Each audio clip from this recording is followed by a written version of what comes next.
বেলায় বৃহস্পতিবার রাত ছিল হচ্ছে চাঁদ রাত। আর শুক্রবার ছিল ঈদের দিন। কারণ বৃহস্পতিবারের পরে শুক্রবার আসা মানে স্কুল বন্ধ, আব্বু বাসায় থাকবে, অন্যরকম একটা অবস্থা। প্রত্যেক শুক্রবারে হচ্ছে সকালবেলা আব্বু বাজারে যেত। প্রায় টাইমে আম্মুও সাথে যেত। আবার মাঝে, মাঝে আমি আর ভাইও সাথে যেতাম। ওই তখন আব্বুর সাথে বাজারে যাওয়াটাই ছিল একটা ঘোরার মতো অবস্থা। কি যে আনন্দ লাগতো! কোথায় চলে গেল সেই দিনগুলো। আর প্রত্যেক শুক্রবারে আম্মুর থাকতো বিশেষ আয়োজন। আমার আম্মু এত ভালো রান্না করে, আমার মতে আমার আম্মু দুনিয়ার সবচেয়ে শ্রেষ্ঠ রাঁধুনি। যদিও প্রত্যেকটা ছেলেমেয়ের কাছেই তার মা শ্রেষ্ঠ। যদিও আমার আম্মু অনেক ভালো রান্না করে, আমার রান্নার হাতেখড়ি হয়েছিল আমার আব্বুর কাছ থেকে। আমার আব্বুই শিখিয়েছিল কিভাবে মসলা কষাতে হয়, কিভাবে মসলার পরিমাণ করতে হয়।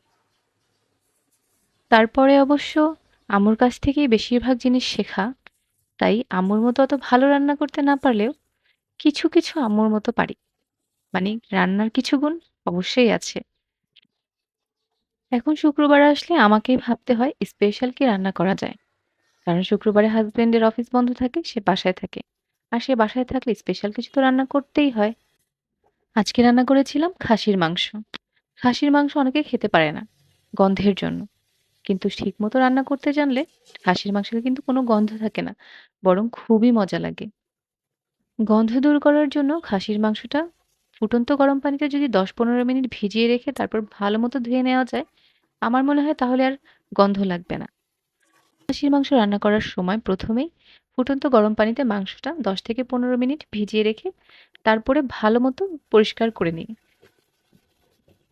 তারপর পেঁয়াজ কুচি, কাঁচামরিচ, গোটা গরম মসলা যেমন দারচিনি, এলাচ, লবঙ্গ, তারপর হলুদের গুঁড়ো, তারপর মরিচের গুঁড়ো, লবণ, ধনিয়ার গুঁড়ো এসব দিয়ে মাখিয়ে একবারে হচ্ছে মাংসটা বসিয়ে দেই।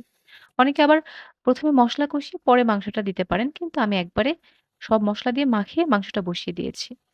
এরপর ঢাকনা দিয়ে ঢেকে মাংসটা হচ্ছে ১০-১৫ মিনিটের জন্য রান্না করব। এর মাঝেই মাংস থেকে পানি ছেড়ে দেবে। তারপর সেই পানিতেই মাংসটা নেড়েচেড়ে ভালোমতো কষিয়ে নেব পানিটা শুকানো পর্যন্ত। মাংস থেকে বের হওয়া পানিটা শুকিয়ে যাওয়ার পরে পরিমাণ মতো গরম পানি মাংসে দিয়ে দিব। তারপরে হচ্ছে ভালোমতো মাংসটা সিদ্ধ করে নেব। আর খাসির মাংস সিদ্ধ হতে বেশি সময় লাগে না। আর গরম পানিটা দেওয়ার পরে গরম পানিটা যখন ফুটে উঠবে তখন হচ্ছে এর মাঝে পরিমাণ মতো গরম মসলার গুঁড়ো দিয়ে দিব। ভালোমতো সিদ্ধ হয়ে গেলে পানি টানিয়ে এরকম ভুনা, ভুনা করে নেব মাংসটা। দেখতে কি লোভনীয় লাগছে, তাই না? আর খেতেও কিন্তু মাশাআল্লাহ কোনো দুর্গন্ধ তো নেই, উল্টো সুঘ্রাণ বের হচ্ছে মাংস থেকে। আপনারা অবশ্যই একদিন এভাবে রান্না করে খেয়ে দেখবেন। আর আমাকে অবশ্যই কমেন্টে জানাবেন যে আমার রান্না দেখতে আপনাদের কেমন লেগেছে। আর আমার মাংসটার লুক কেমন হয়েছে সেটাও অবশ্যই জানাবেন। ধন্যবাদ।